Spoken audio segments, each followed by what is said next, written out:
Setelah rumor kepindahannya ke MotoGP beredar sejak 2021, Toprak Razgatlioglu akhirnya menerima tawaran Yamaha untuk melakoni debut Grand Prix-nya.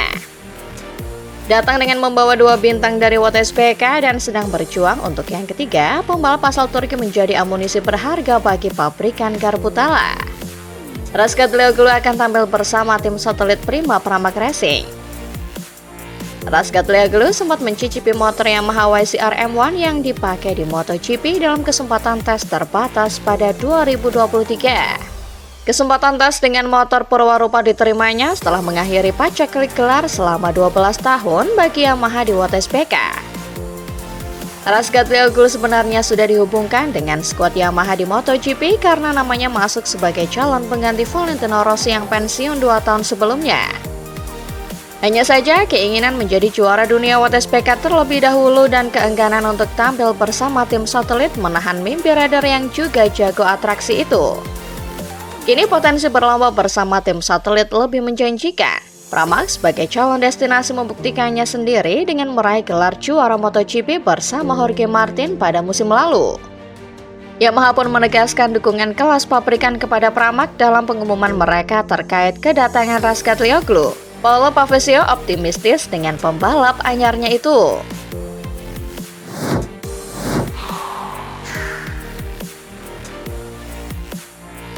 Pimpinan klasemen Moto2 2025 Manuel Gonzalez mendapat kesempatan langka ikutan tes MotoGP di sirkuit Aragon.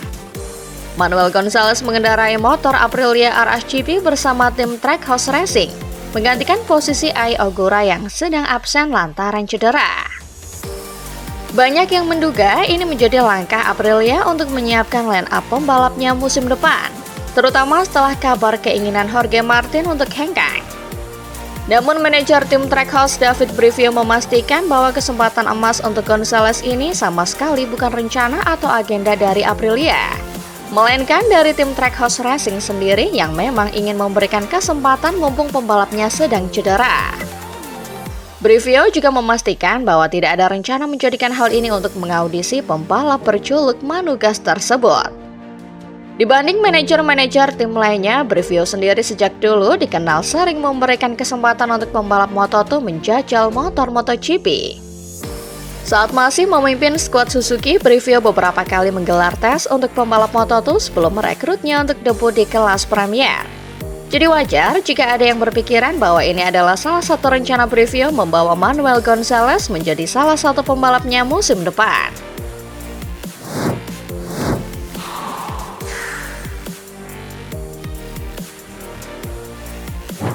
Francesco Bagnaia mengonfirmasi adanya kemajuan signifikan setelah tes MotoGP hari Senin di Aragon, yang ia sebut sebagai tes paling positif musim ini. Titik terang datang dari penggunaan piringan rem 355 mm yang lebih besar yang secara drastis meningkatkan feeling pada bagian depan motornya. Sebuah masalah yang telah menghantuinya sepanjang musim 2025. Perubahan ini memberikan dampak besar. Bagnaia menjelaskan dengan piringan rem 340 mm sebelumnya, ia harus mengerahkan seluruh tenaga saat mengerem namun motor tidak melambat secara efektif, yang seringkali menyebabkan ban depan mengunci dan understeer. Sebaliknya, piringan rem 355 mm yang lebih besar memberikan kontrol yang jauh lebih baik. Meskipun lebih mudah mengunci, ia kini bisa merasakan batasnya dan mengatur tekanan rem dengan lebih presisi tanpa takut melebar. Feeling inilah yang menurutnya hilang dari motor tahun lalu. Peningkatan kepercayaan diri ini memungkinkan Bagnaia untuk pertama kalinya musim ini bisa benar-benar menguji komponen baru lainnya, seperti fairing dan swing arm. Namun ia enggan terburu-buru mengadopsi fairing baru di Mugello karena khawatir akan mengganggu keseimbangan motor yang baru saja ia temukan. Meskipun demikian, Bagnaia tetap bersikap realistis menjelang balapan kandangnya di Mugello. Ia tidak menganggap perubahan rem ini sebagai solusi akhir dan merasa belum berada di level untuk bertarung memperebutkan kemenangan, terutama mengingat kepercayaan diri Marc Marquez yang sangat tinggi. Targetnya adalah untuk terus bekerja, membangun kepercayaan diri dan setidaknya tiba di Mugello dengan kesempatan untuk ikut dalam pertarungan. Sesuatu yang tidak ia rasakan di Aragon meskipun berhasil naik podium.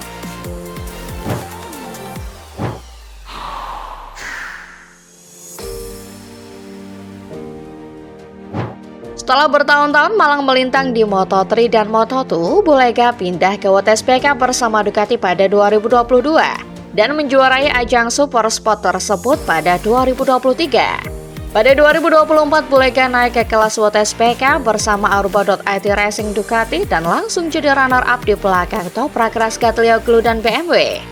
Musim ini Bulegas menggila dan jadi kandidat terkuat juara dunia, sedang memuncaki klasemen pembalap dengan koleksi 252 poin, unggul 31 poin atas El Turco. Prestasinya ini tentu cukup meyakinkan Ducati untuk memperpanjang kontraknya di WTSPK 2026. Namun ternyata Ducati memiliki rencana tambahan. Awal musim ini Bulegas sempat digosipkan akan pindah ke MotoGP bersama Bologna Balad pada 2026.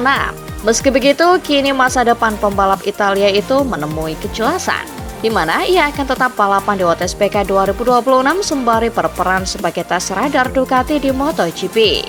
Bulega akan membantu tugas Michel Pirro yang sudah menjadi tas radar Ducati di MotoGP sejak 2013.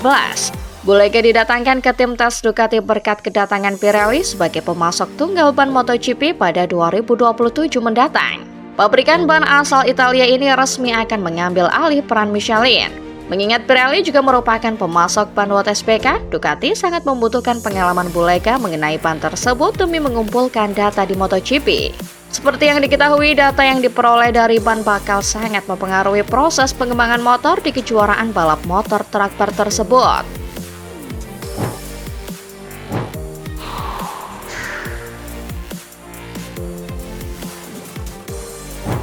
Bagnaia dan Acosta memang sengit saling salib pada awal balapan di Aragon.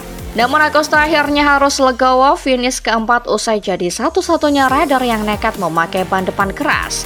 LT Buron pun mengaku perasaannya campur aduk atas hasil ini yang menurutnya tidak buruk tapi juga tidak memuaskan.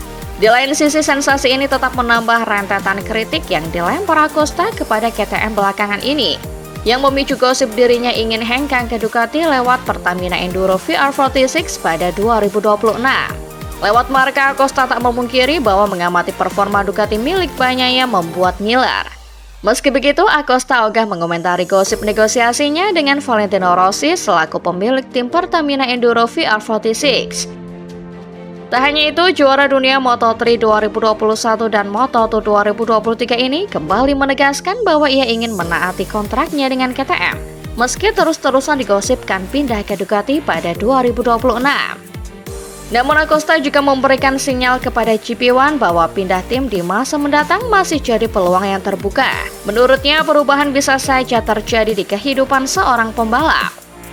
Meski begitu, rider asal Spanyol ini menolak untuk membayangkan dirinya membela Ducati dalam waktu dekat.